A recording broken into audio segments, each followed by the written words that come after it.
Welcome to 7 news Telugu. నేను సుధా. బులెటిన్ల ముందుగా headlines. Hyderabad house లో న్యూజిలాండ్ ప్రధాని క్రిస్టోఫర్ లక్సన్ తో ప్రధాని మోడీ భేటీ.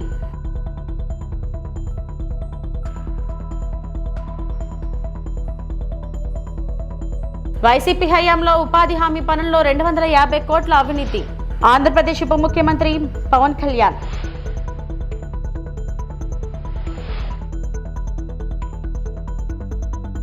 ప్రభుత్వ విశ్వవిద్యాలయాల పరిపాలనకు యూనిఫైడ్ చట్టం తీసుకొస్తాం మంత్రి నారా లోకేష్.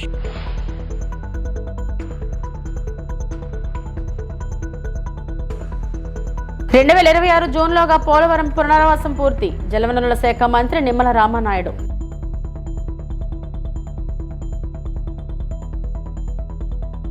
సోమవారం ఢిల్లీలోని హైదరాబాద్ హౌస్ లో న్యూజిలాండ్ ప్రధాని క్రిస్టోఫర్ లక్సన్ తో ప్రధాని నరేంద్ర మోడీ సమావేశమయ్యారు. ఈ సమావేశం ద్వైపాక్షిక సంబంధాలలో ఒక ముఖ్యమైన ఘట్టంగా నిలిచింది. ఆర్థిక సంబంధాలను బలోపేతం చేయడం మరియు వ్యూహాత్మక భాగస్వామ్యాలపై చర్చలు జరిగాయి. వాణిజ్యాన్ని పెంచడం మరియు ఉద్యోగాలను సృష్టించడం లక్ష్యంగా సమగ్ర భారతదేశం న్యూజిలాండ్ స్వేచ్ఛ వాణిజ్య ఒప్పందం కోసం చర్యలను ప్రారంభించడంపై ఇద్దరు నాయకులు అవగాహన ఒప్పందాలను మార్చుకున్నారు మరియు చర్చించారు. द्विपक्षीय व्यापार और आर्थिक संबंधों को मजबूत करने के लिए प्रधानमंत्री नरेंद्र मोदी के साथ न्यूजीलैंड के प्रधानमंत्री की मंडल स्तर की बातचीत भारत और न्यूजीलैंड के बीच जारी है। प्रधानमंत्री नरेंद्र मोदी और न्यूजीलैंड के प्रधानमंत्री क्रिस्टोफर लक्सन अपने अपने प्रतिनिधि मंडलों के साथ इस समय वार्ता जारी है और ये दृश्य आप देख रहे हैं जिसमें कई ऐसे बड़े मसले हैं जिसको लेकर दोनों देश अब आगे बढ़ेंगे। हम जानते हैं पिछले 10 साल में 2010 के बाद से कॉम्प्रिहेंसिव इकोनॉमिक कोऑपरेशन एग्रीमेंट को लेकर जब बातचीत रुकी और एफटीए को लेकर बातचीत थमी, तो अब जाके 10 साल के बाद एक सहमति बनी है कि भारत और न्यूजीलैंड एफटीए पर इस बातचीत को आगे बढ़ाएंगे। तमाम वो मसले जिन्हें लेकर एक सहमति नहीं बन पा रही थी, अब कैसे उस दिशा में दोनों देश आगे बढ़ेंगे ये देखना दिलचस्प भी होगा। और ये माना जा रहा है कि दोनों ही देश उन तमाम मसलों पर, चाहे वो एक दूसरे के एवरेज इंपोर्ट ड्यूटी का जो एक बड़ा अंतर है उसको किस तरह से पाटा जाएगा, उस पर भी दोनों देश आपसी सहमति पर बढ़ पहुंचेंगे। प्रोफेसर हर्षवर्धन हमारे साथ जुड़े हुए हैं। प्रोफेसर साहब, हम इस समय दृश्य भी देख रहे हैं, आपसे जानना चाहेंगे न्यूजीलैंड में एवरेज इंपोर्ट ड्यूटी 2.3% है और अगर भारत में एवरेज इंपोर्ट ड्यूटी हम देखें तो 17.8 है।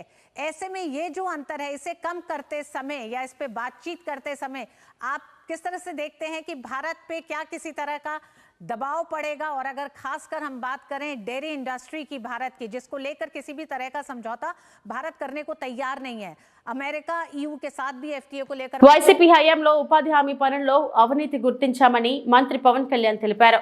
మొత్తం 250 కోట్ల అవినీతి జరిగినట్లు అధికారులు తమ దృష్టికి తెచ్చారన్నారు. దానిపై విచారణ సాగుతుందన్నారు. ఉపాధి హామీ కూలీలకు వేతనాల పెంపు అంశం కేంద్ర పరిధిలో ఉంటుందని అసెంబ్లీలో పవన్ ప్రకటించారు. జాతీయ ఉపాధి హామీ పథకం అది రాజకీయ ఉపాధి హామీ పథకం అయిపోయింది. అది గత ప్రభుత్వం టైంలో రైట్ ఏమో కానీ మన ఎన్డీఏ ప్రభుత్వం టైంలో దాన్ని నేను తీసుకోవట్లేదు. ఖచ్చితంగా గత ప్రభుత్వం చేసిన వారసత్వంగా వచ్చినవి ఈ కరప్షన్ మనం హ్యాండిల్ చేస్తాం ఈ రోజున. వన్స్ నేను పంచాయతీరాజ్ శాఖ బాధ్యతలు తీసుకున్న తర్వాత మొట్టమొదటి దృష్టి పెట్టింది కూడా జాతీయ ఉపాధి హామీ పథకం కింద అసలు ఏమేమి అవకతవకలు జరిగినాయి. ఇప్పుడు ఎంత గొప్ప పాలసీ పెట్టినా పథకం పెట్టినా జనం అందరూ కొల్యూడ్ అయిపోయి, అంటే మనకి పార్టీలు కొల్యూడ్ అయిపోయి అందరూ అంటే ఒకళ్ళని కరప్షన్ చేసామని అర్థం చేసుకోగలం కానీ ఒక గ్రూప్స్ కొల్యూడ్ అయిపోతే తప్పులు నిర్ధారించడం చాలా కష్టం. జాతీయ ఉపాధి హామీ పథకంలో అవకతవకలు ఎవరైతే చేస్తున్నారో వాటిని జరగకుండా నిలువరించాల్సిన వ్యక్తి అతనే అవినీతికి పాల్పడ్డాడు. అందుకని వెంటనే అతన్ని తీసి పక్కన పెట్టేసి ఇంకొక మిగతా మండలాలు 665లో 546 చేసాం అధ్యక్ష. మార్చి 31కి అయిపోతుంది. దాంట్లో 24-25కి 250 కోట్ల అవినీతిని ఉంది అనేది చేశారు. ఇదంతా కానీ ఇది ప్రాజెక్ట్ డైరెక్టర్ పీడీ చూసిన తర్వాత 71 కోట్ల మటుకే out of 250 crores only 71 crores recover చేయాలి అనేది ఆయన ఆర్డర్ చేశారు. దేనికంటే గౌరవ సభ్యులందరూ చెప్తున్న దాంట్లో మనకు అవినీతి జరిగిందని తెలుసు. అక్కడ అందరూ మస్తర్లో ఫాల్స్గా చేశారు, పనులు చేయకుండా రిజిస్టర్ చేసుకున్నారు, లేదంటే జేసీబీలు పెట్టి చేశారు, ఇవన్నీ ఉంటాయి. కానీ ఎక్కడా కూడా ప్రూఫ్కి దొరకవండి. సో దానివల్ల just lack of evidence, only out of 250 crores only we could recover, అంటే రికవరీకి ఆదేశం చేసింది 71 కోట్లు. As on now 75.84 lakhs have been recovered అధ్యక్ష.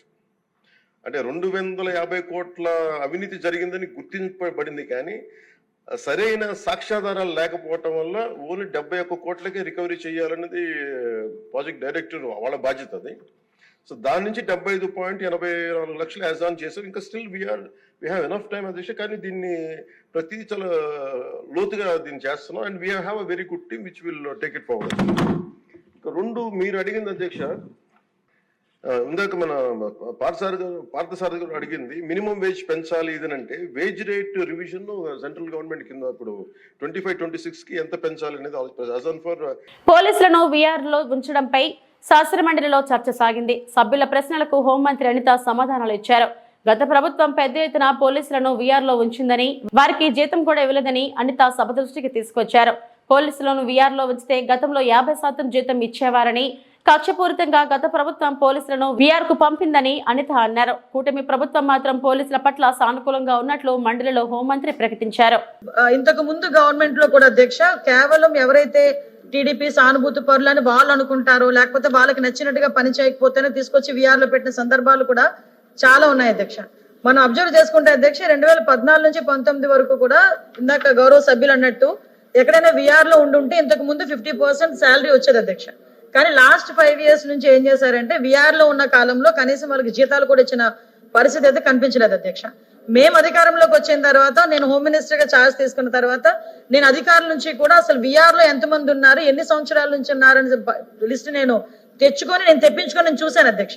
చూస్తే సుమారుగా 3 సంవత్సరాలు, 3.5 సంవత్సరాలు, ఒక్కొక్కరైతే 4 సంవత్సరాలు కూడా వీఆర్ లో ఉన్న సందర్భాలు కూడా మేము అబ్జర్వ్ చేసాం అధ్యక్ష. దీని అందరికీ కూడా న్యాయం చేయాలని ఒకే ఒక ఉద్దేశంతో మొత్తం షఫిల్ చేసుకున్నాము. ఈ రోజు 199 మెంబర్స్ ని మేము వీఆర్ గా పక్కన పెట్టుకున్నాం అధ్యక్ష. చాలా మంది ఏమనుకుంటారంటే ఎక్కడైనా ఇన్సిడెంట్ జరిగిన వెంటనే ఆ డిపార్ట్మెంట్ లో ఉన్న సిఐనో, డిఎస్పీనో, ఎస్పీనో ఎవరో ఒకరు వీఆర్ లోకి తీసుకునేది దేనికంటే, జస్ట్ ఎంక్వైరీ విషయంలో అతని మీద అభియోగం వచ్చినప్పుడు, ఎంక్వైరీ జరుగుతున్నప్పుడు అతను అక్కడ ఆ ఇన్స్పెక్టర్ గా కానీ అక్కడ డిఎస్పీగా కానీ ఉంటే కనుక ఇబ్బంది కాబట్టి కొంతకాలం వీఆర్ లోకి తీసుకొచ్చి తర్వాత ఎంక్వైరీ అయిన తర్వాత మళ్ళీ రీఇన్స్టేట్ చేసిన సందర్భాలు కూడా చాలా ఉన్నాయి అధ్యక్ష.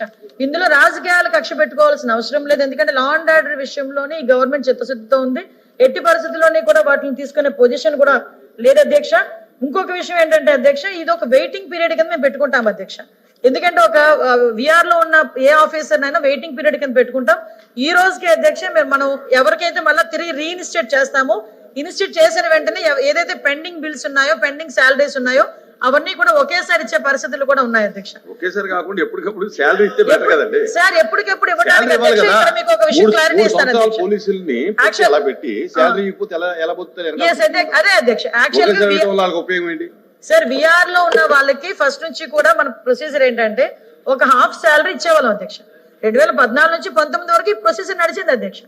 విశ్వవిద్యాలయాల్లో పరిపాలన కోసం యూనిఫైడ్ యాక్ట్ తీసుకురానున్నట్లు మంత్రి నారా లోకేష్ తెలిపారు. మెరుగైన చట్టం తీసుకొచ్చేందుకు సమీక్షిస్తున్నామన్న ఆయన, ప్రతిష్టాత్మక విద్యా సంస్థలను రాష్ట్రానికి తీసుకొచ్చేందుకు ప్రయత్నాలు జరుగుతున్నాయని వివరించారు. IIT Madras, Tokyo university, TCS తో కలిసి అమరావతిలో డీప్ టెక్ ఏర్పాటు చేయనున్నట్లు మంత్రి లోకేష్ వెల్లడించారు.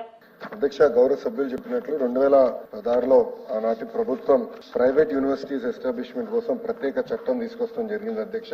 దాంట్లో భాగంగా మీరు చూస్తే విట్ ఎస్ఆర్ఎం, సెంచూరియన్ యూనివర్సిటీ, క్రియా యూనివర్సిటీ కూడా ఆంధ్ర రాష్ట్రానికి వస్తాం జరిగింది అధ్యక్ష. విట్ ఎస్ఆర్ఎం ఇక్కడ అమరావతిలో వస్తే, సెంచూరియన్ యూనివర్సిటీ ఏకంగా ఉత్తరాంధ్ర విజయనగరంలో వచ్చింది, క్రియా యూనివర్సిటీ నెల్లూరు జిల్లాలో వస్తాం జరిగింది. అంటే అభివృద్ధి వికేంద్రీకరణకి ఆనాడు కూడా మేము కట్టుబడి ఉన్నాం, చేసి చూపించే విధంగా ఇది ఒక ఉదాహరణ అధ్యక్ష. దాని తర్వాత గత ప్రభుత్వం దాదాపు 5 సార్లు ఈ చట్టాన్ని సవరణ చేస్తాం జరిగింది. దాంట్లో భాగంగా బ్రౌన్ ఫీల్డ్ యూనివర్సిటీస్ కి ఎక్కువ ప్రాధాన్యత ఇచ్చే దిశగా గత ప్రభుత్వం చేసింది అధ్యక్ష. దాంట్లో మీరు చూస్తే బ్రౌన్ ఫీల్డ్ యూనివర్సిటీస్ లో కూడా ఒక 4 యూనివర్సిటీస్ బ్రౌన్ ఫీల్డ్ యూనివర్సిటీస్ అంటే Mohan Babu university, Hanumachari university, Godavari global university, Aditya university, ఈ 4 యూనివర్సిటీస్ కూడా బ్రౌన్ ఫీల్డ్ యూనివర్సిటీ కింద వస్తాం జరిగింది అధ్యక్ష. కానీ అధ్యక్ష మీరు చూస్తే ఈ యాక్ట్ లో చేసిన సవరణల వల్ల ఇంకా ఆంధ్ర రాష్ట్రంలో గ్రీన్ ఫీల్డ్ ప్రైవేట్ యూనివర్సిటీస్ రాకుండా ఉంది అధ్యక్ష. అంటే ఇది ఎందుకు చెప్తున్నానంటే ఈ యాక్ట్ యూజీసీ రెగ్యులేషన్స్ కి విరుద్ధంగా ఉంది. నాకు కొంచెం వివరాలు చెప్తాను. ప్రధానమైనది ఏంటంటే ఈ యాక్ట్ లో ఏం చెప్పారంటే compulsory joint certification of degrees అనేది మ్యాండేటరీగా పెట్టారు. సో దాంతో ఏమవుతుందంటే అధ్యక్ష minimum 30% of the course foreign universities తో టైప్ అయిన యూనివర్సిటీలో 30% అక్కడికి వెళ్ళి చదవాలని ఉంది అధ్యక్ష. కానీ యూజీసీ ఏం చెప్తుందంటే ఒకవేళ ఒప్పందం చేయాలంటే కంపల్సరీగా నాక్ అక్రెడిటేషన్ ఉండాలి. ఆ ఇన్స్టిట్యూషన్స్ కి మినిమం 2 గ్రాడ్యుయేటింగ్ బ్యాచెస్ అన్నా లేదా 6 సంవత్సరాలు ఆఫ్ ఎగ్జిస్టెన్స్ ఉండాలి. అదే విధంగా కనీసం 1000+ పబ్లికేషన్స్ చేసి ఉండాలి. QS వరల్డ్ ర్యాంకింగ్స్ లో institutions must have at least 3 graduating batches అని, NIRF ర్యాంకింగ్స్ కి వచ్చేగల కనీసం 3 గ్రాడ్యుయేటింగ్ బ్యాచెస్ ఉండాలని యూజీసీ చెప్తుంది. అంటే మనం చేసిన చట్టాలు యూజీసీకి కాంట్రడిక్టరీగా ఉండటం వల్ల మనకి ప్రైవేట్ రంగంలో విశ్వవిద్యాలయాలు రాకుండా పోయినాయి అధ్యక్ష.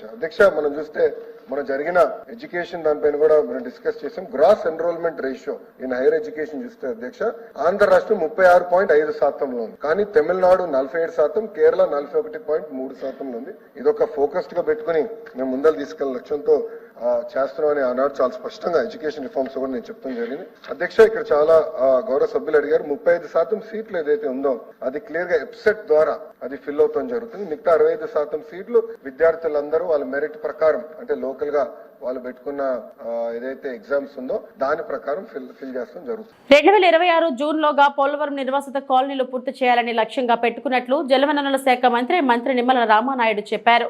వైసీపీ హయాంలో ఒక్క పని చేపట్టకపోవడమే జాప్యానికి కారణమన్నారు. శాసనమండలిలో వైసీపీ ఎమ్మెల్సీ కుంభా రవిబాబు అడిగిన ప్రశ్నకు నిమ్మల సమాధానమిచ్చారు.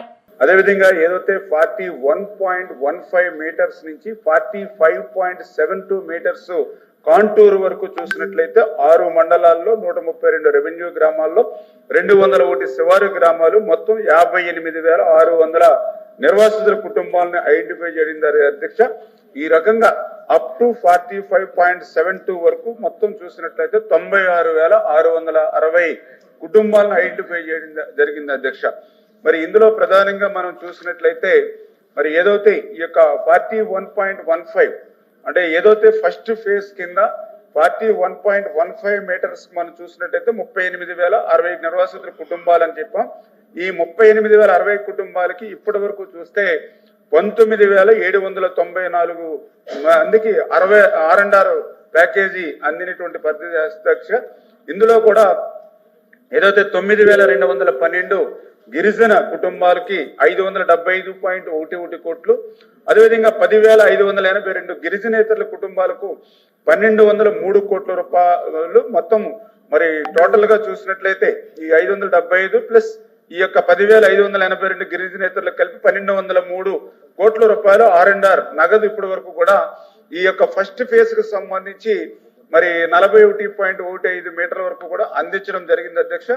ఇంకా ఇదే ఫస్ట్ ఫేజ్ 41.15 మీటర్లకు సంబంధించి ఇంకా రిమైనింగ్ బ్యాలెన్స్ 9,128 గిరిజనులకు 573 కోట్లు, అదేవిధంగా 9,138 గిరిజనేతరుల కుటుంబాలకు 767 కోట్లు, అంటే మొత్తం ఇంకా రిమైనింగ్ 18,266 కుటుంబాలకు R&R కింద ఇంకా 1,340.47 కోట్లు R&R కింద ఈ ఫస్ట్ ఫేజ్ 41.15 మీటర్స్ కి చెల్లించవలసినటువంటి పరిస్థితి ఉంది అధ్యక్ష.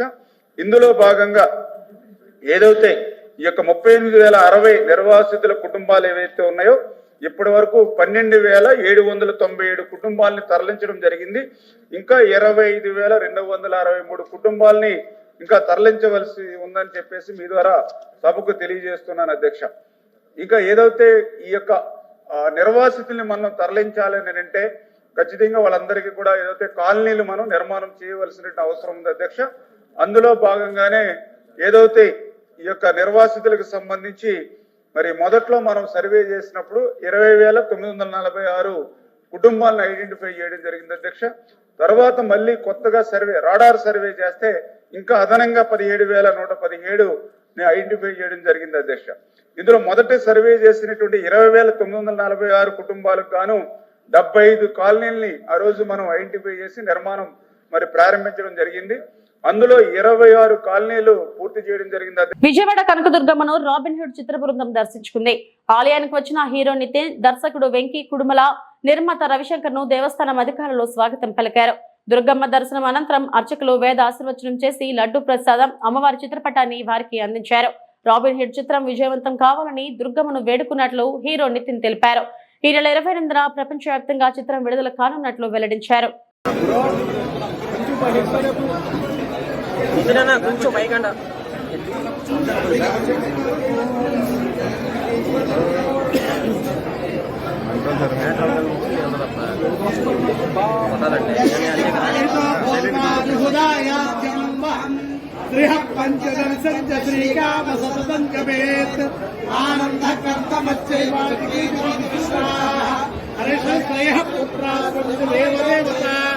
పద్మారవే పద్మభూరు పద్మాక్షి పద్మసంభవే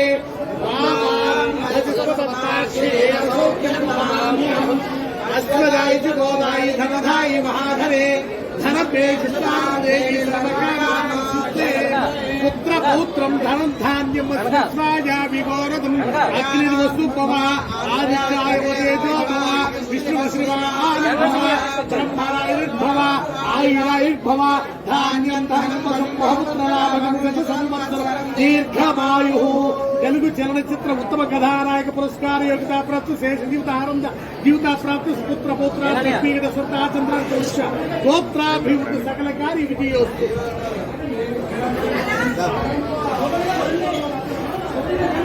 ఓ వృద్ధుడు 20 ఏళ్ల తర్వాత తన కుటుంబ సభ్యులను కలుసుకున్న ఘటన పార్వతీపురం మన్యం జిల్లాలో చోటు చేసుకుంది.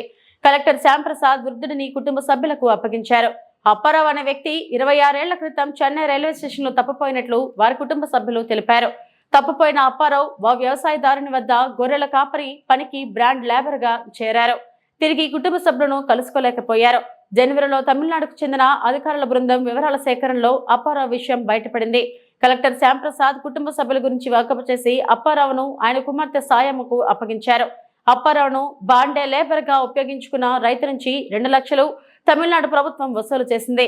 ఆ మొత్తానికి మరో 30,000ను చేర్చి అప్పారావుకు చెక్ రూపంలో అందజేసింది. 20 ఏళ్ల తర్వాత తండ్రిని కలవడం సంతోషంగా ఉందని అప్పారావు కుమార్తె సాయమ్మ ఆనందం వ్యక్తం చేశారు.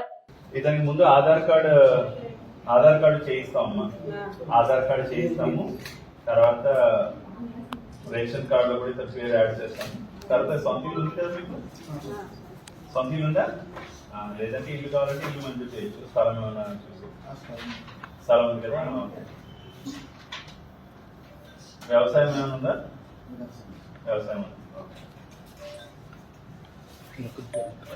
సో ఆ బ్యాంక్ వాళ్ళు చెక్ ఇచ్చారా మీకు? వాళ్ళకి ఆ బట్టలు ఇంకోటి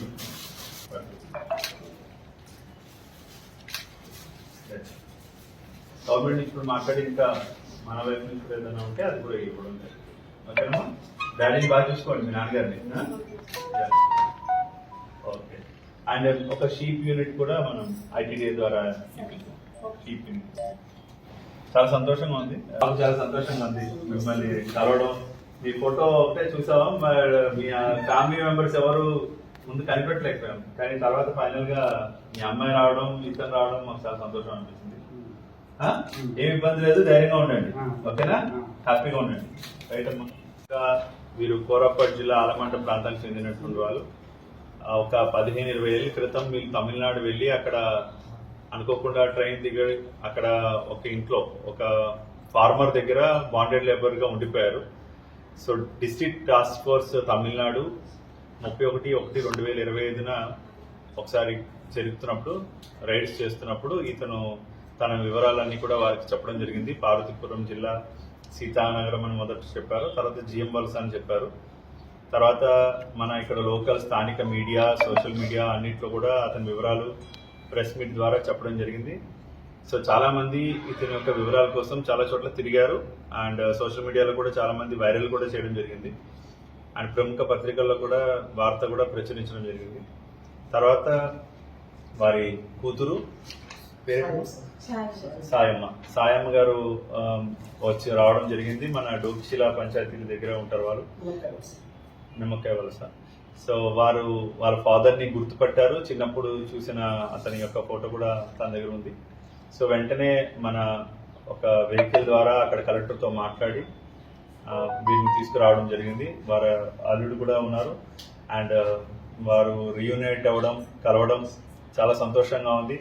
అండ్ వీళ్ళు ట్రైబల్ కమ్యూనిటీగా ఉన్నారు కాబట్టి ప్రభుత్వంతో సంప్రదించి వారి కుటుంబానికి ఆర్థికంగా చేయూత ఇచ్చేటువంటి ఏదైనా సంక్షేమ కార్యక్రమాలు కూడా తీసుకోవడం జరుగుతుంది. సీతారామపురం మండలంలో NREGS పనుల్లో అవినీతి విధుల నుండి పలువురు సిబ్బంది సస్పెండ్. సీతారామపురం మండలంలో 2023-24 ఫైనాన్స్ సంవత్సరం సమాజకి ఆడిట్ నిర్వహించారు. విజయవాడ నుండి వచ్చిన SPR నీలకంఠ ఆధ్వర్యంలో మార్చి 10 నుండి గ్రామ సభలు నిర్వహిస్తూ ప్రజల నుండి సమాచారం సేకరించారు. పంచాయతీ గ్రామాల వారీగా నిర్వహించారు. ఈ రోజు అనగా మార్చి 15 నాడు స్పెషల్ విజిలెన్స్ అధికారి PD, APDలు ఫైనల్ రిపోర్ట్ సదస్సు నిర్వహించారు.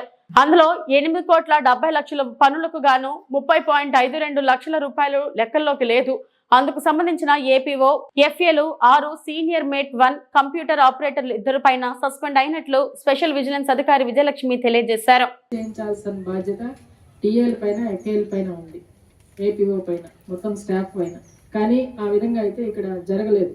ఎందుకంటే హార్డ్ సాయిల్ అంటున్నారు. హార్డ్ సాయిల్ అయినా కనీసం మన వర్షాలు వచ్చినప్పుడైనా మెత్తగా ఉంటుంది. ఆ టైంలోనే మనం పని చేయించుకోవాలి, వర్షాల తర్వాత కానీ అప్పుడు కానీ.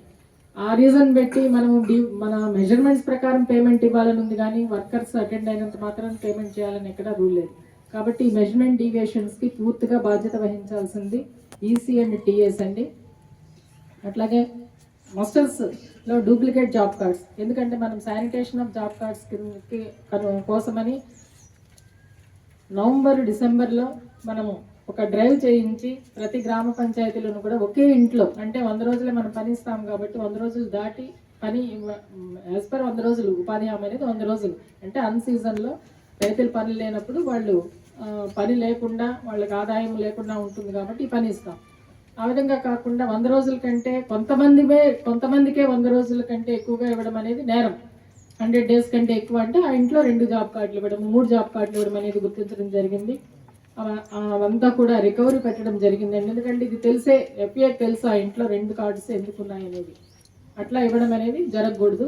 ప్లస్ దీనిపైన మనము వెరిఫికేషన్ చేయించాము. వెరిఫికేషన్ చేసినప్పటికీ కూడా ఈ కార్డ్స్ ఇప్పటివరకు కూడా పోతున్నాయంటే అది పూర్తిగా APO, APS నిర్లక్ష్యం అండి. ఫీల్డ్ లెవెల్లో డోర్ టు డోర్ వెరిఫై చేసి ఎక్స్ట్రా జాబ్ కార్డ్స్ ఏమన్నా ఉన్నాయంటే వెంటనే కూడా డిలీట్ చేయాల్సిందిగా మనం 3 months దీని మీద వెరిఫికేషన్ చేసాం.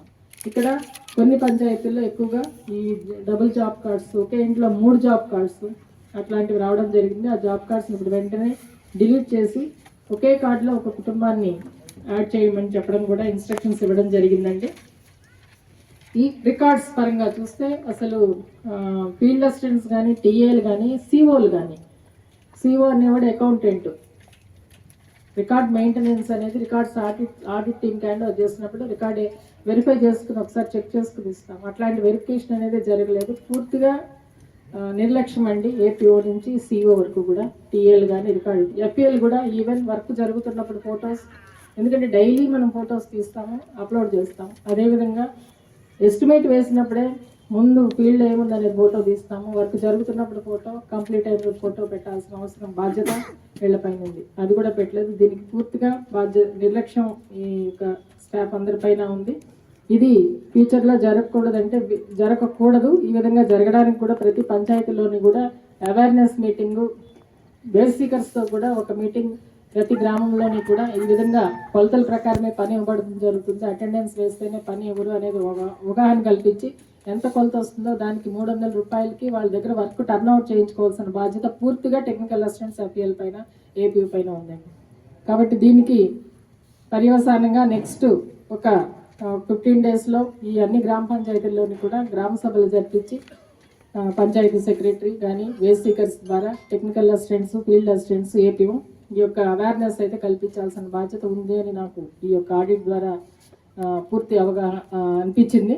కాబట్టి ఇది చేయిస్తామండి. ఈ ఆడిట్లో ఇప్పటివరకు వీళ్ళు చేసిన మెజర్మెంట్ డీవియేషన్స్ కానీ, ఈ డూప్లికేట్ జాబ్ కార్డ్స్ కానీ, రికార్డ్స్ మెయింటెనెన్స్లో సరిగా రికార్డ్ మెయింటైన్ చేయకపోవడం వల్ల మొత్తం TAలు, EC, APO ని సస్పెండ్ చేస్తున్నారండి.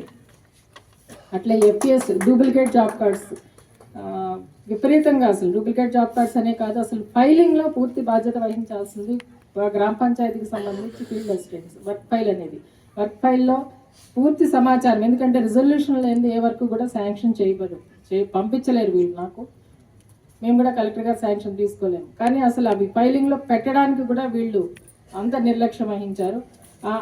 దాని పరంగా చూస్తే ఒక 8 మంది ఫీల్డ్ అసిస్టెంట్స్ని కూడా సస్పెండ్ చేయడం జరిగిందండి.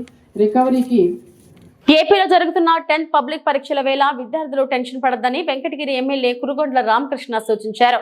జీవితంలో 10వ తరగతి పరీక్షలు కీలకమైనప్పటికీ అవే జీవితం కాదన్నారు. ఏడాది పాటు నిద్రపోకుండా చదివిన మీ కష్టాన్ని ప్రతిబింబించేలా ప్రతి ప్రశ్నకు నైపుణ్యంతో జవాబు రాయాలన్నారు. కేంద్రానికి ముందుగానే వెళ్లి మనసుని ప్రశాంతంగా ఉంచుకొని పరీక్షలు బాగా రాయాలన్నారు. పరీక్షలు బాగా రాసి మంచి ఫలితాలను సాధించాలని ఆకాంక్షించారు. విద్యార్థులు కంగారు పడకుండా ఆలోచించి సమాధానాలను రాయాలని సూచించారు. పరీక్ష కేంద్రాలకు అరగంట ముందే చేరుకోవాలని సూచించారు. ఆ దిశగా ప్రభుత్వం ఆర్టీసీ బస్సులలో హాల్ టికెట్ చూపించిన విద్యార్థులకు ఫ్రీ సర్వీస్ ఇస్తుందని తెలియజేశారు. విద్యార్థులకు పరీక్షల సమయం ఎంతో విలువైందని, ఈ విషయాన్ని ప్రతి విద్యార్థి తెలుసుకుని మంచి ఫలితాలను సాధించాలని 10వ తరగతి విద్యార్థులకు ఆల్ ది బెస్ట్ చెప్పారు. పరీక్షా కేంద్రాల వద్ద 144 సెక్షన్ విధించినట్లు వెంకటగిరి ఎస్ఐ సుబ్బారావు తెలియజేశారు. నమస్కారం సార్, నేను వెంకటగిరి ఎస్ఐని. ఈరోజు నుంచి 10th క్లాస్ ఎగ్జామ్ స్టార్ట్ అయినాయి. మన వెంకటగిరి పరిధిలో 6 స్కూల్స్లో మొత్తం 1290 మంది ఎగ్జామ్స్ రాస్తూ ఉన్నారు. ఈరోజు మన బాయ్స్ హై స్కూల్లో ఇప్పుడు ఎగ్జామ్ హాల్ దగ్గర ఉన్నాము. ఇక్కడ ఎగ్జామ్ ప్రశాంతంగా నిర్వహించడానికి 144 సెక్షన్ అమలు చేస్తూ ఉన్నారు. దయచేసి పేరెంట్స్ కూడా గమనించండి. ఫస్ట్ రోజు కాబట్టి ఓకే, కానీ పేరెంట్స్ని లోపలికి ఎలో చేయరు.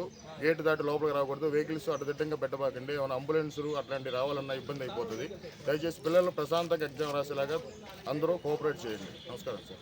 ఏలూరు జిల్లా పోలవరం జాతీయ వ్యవసాయ విస్తరణ నిర్వహణ సంస్థ ప్రారంభించిన ఒక ఏడాది డిప్లొమా ప్రోగ్రాంలో భాగంగా వ్యవసాయ రంగంలో డ్రోన్ల వినియోగంపై అవగాహన కార్యక్రమం ఈ రోజు వట్లూరులో నిర్వహించారు. ఈ కార్యక్రమాన్ని ఏలూరుకు చెందిన సూర్య డ్రోన్ టెక్నాలజీ ఆధ్వర్యంలో నిర్వహించగా వట్లూరుకు చెందిన నడిపిల్లి రామరాజు తన వ్యవసాయ క్షేత్రంలో ప్రదర్శన ఇచ్చారు. ఈ కార్యక్రమానికి ముఖ్య అతిథిగా హాజరైన ఏలూరు జిల్లా వ్యవసాయ అధికారి భాషా వ్యవసాయ రంగంలో డ్రోన్ల ఆవశ్యకత గురించి వివరించారు. భాగ్యశ్రీ మాట్లాడుతూ డ్రోన్ల వినియోగం ద్వారా రైతులు సమయాన్ని ఖర్చును ఆదా చేసుకోవడంతో పాటు అధిక దిగుబడి సాధించవచ్చని పేర్కొన్నారు. ఈ సందర్భంగా 50 ఎకరాల వ్యవసాయాన్ని పూర్తిగా డ్రోన్ల సహాయంతో సాగు చేస్తున్న రైతు రామరాజును, అలాగే కార్యక్రమ నిర్వాహకులు ఏవో సత్యనారాయణను సాల్వాతో సన్మానించారు. ఈ కార్యక్రమంలో సూర్య డ్రోన్ టెక్నాలజీ ప్రతినిధులు, డ్రోన్ పైలట్లు, అభ్యాసకులు పాల్గొన్నారు. అసలు ఎండలో కొట్టేస్తే రక్తం వచ్చేస్తా ఉంటది లేబర్ తిరగాలంటే, పాములు ఇంకా కాలు తీసి కాలు వేయడం, అడిగేయడం. అందుకు ఇంకొకటే మాట్లాడతాను నేను ఫైనల్గా, ఇంకేం మాట్లాడాను అంటే నేను నెగిటివ్కి భలే నెగిటివ్ మనిషి, నెగిటివ్కి భలే నెగిటివ్. ఇందాక నేను ఉన్నట్టు చెప్తాను. ఇందాక కూడా నేను అన్నా, we say thanks to them but not she. We must just express our gratitude to them, అంతే కదమ్మా. అర్థమైందా? నేను ఇంగ్లీష్లో చెప్పాను. అలా నేను దేనికైనా ఒకటే చెప్తాను. ఇప్పుడు మీరున్నారు కదా, మామూలు కళ్ళాల్లో ధాన్యం కొడతారు కదా, మామూలు మాన్యువల్గా కోతలు కోస్తారు కదా, మాన్యువల్గా కోతలు కోస్తారు. మనుషులతో కోతలు కోసి మనుషులతో కల్లాలు చేసిన వాటిలో ఏమైనా నష్టం ఉందా? గింజ నష్టం లేదు కదా. మిషన్ వచ్చింది, మిషన్ లో కొంత నష్టం ఉంది కదా. అయినా ఇప్పుడు మనుషులతో జరుగుతుందా? మరి ఏంటి ఇంకా అయిపోయా. ఒక్కడు కూడా ఈ జిల్లా కాదు, ప్రకాశం జిల్లాలో కూడా మాది మార్కాపురం బ్యాక్వర్డ్ డిస్ట్రిక్ట్ లో కూడా అయ్యే మిషన్లు కోయాల్సిందే. మనిషి వంగి ఇప్పుడు కోసేవాడు ఎవరు లేరు. కొడవలు ఈడ వెనక పెట్టుకొని ఆ విధంగా, ఎందుకంటే పక్కా రైతుగా మాట్లాడతాను. ఇప్పుడు అసలు వంగలేరు. నేను నమాజ్ చేస్తుంటే అసలు. ఇవి ఇప్పటి వరకు నా బులెటిన్ అప్డేట్స్. నమస్తే.